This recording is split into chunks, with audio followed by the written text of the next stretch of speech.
Settle benda ni, hilang semua. Cekcok ni, hilang.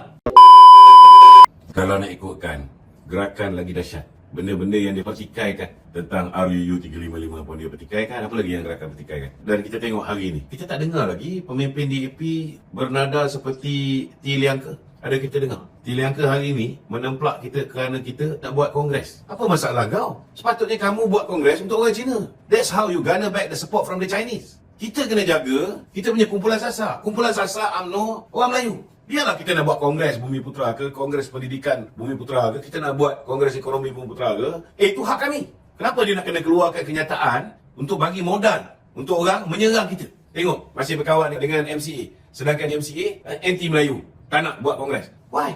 Apa tujuan buat benda ni? Saya tahulah benda ni boleh settle. Kalau Presiden MCA diangkat menjadi menteri, seorang lagi naik presiden dia. Dia kata Datuk Zahid jangan bermimpi di siang hari.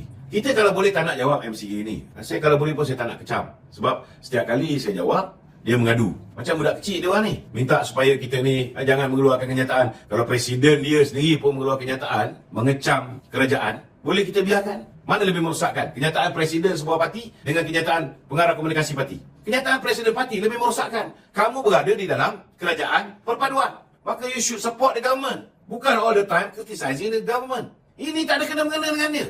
Urusan tentang jaga Bumi Putera ni urusan kami. Bukan bermakna kami buat kongres Bumi Putera, kita tak jaga tentang masyarakat India, masyarakat Cina. That's not true. Siapa Perdana Menteri yang telah meluluskan blueprint untuk masyarakat India? Perdana Menteri daripada mana? Daripada MCA? Tak ada. Yang buat ini Perdana Menteri daripada UMNO.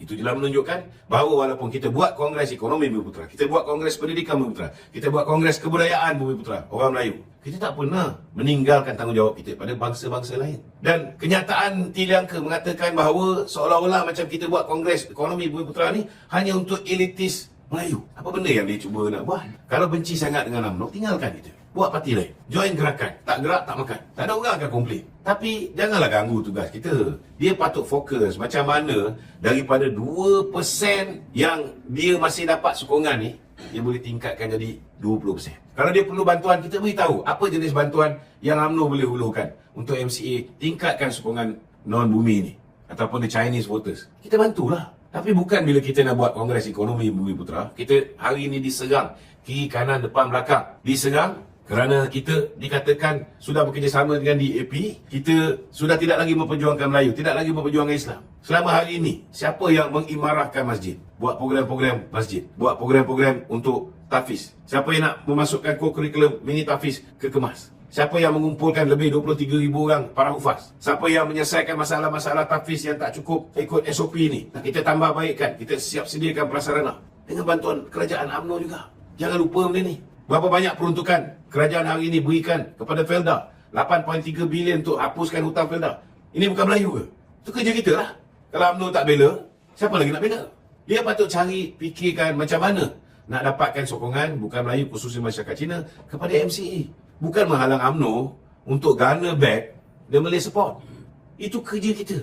We are trying to do our best to garner back the Malay support. It's not an easy task macam Tok Mat cakap, but nothing is impossible. Tak ada apa yang mustahil. Boleh buat. Dengan syarat semua kepimpinan UMNO kena bekerjasama, memberikan penjelasan. Bukan kita ni nak kena bazir masa memperjelaskan kepada MT UMNO yang tak faham-faham bahasa ni.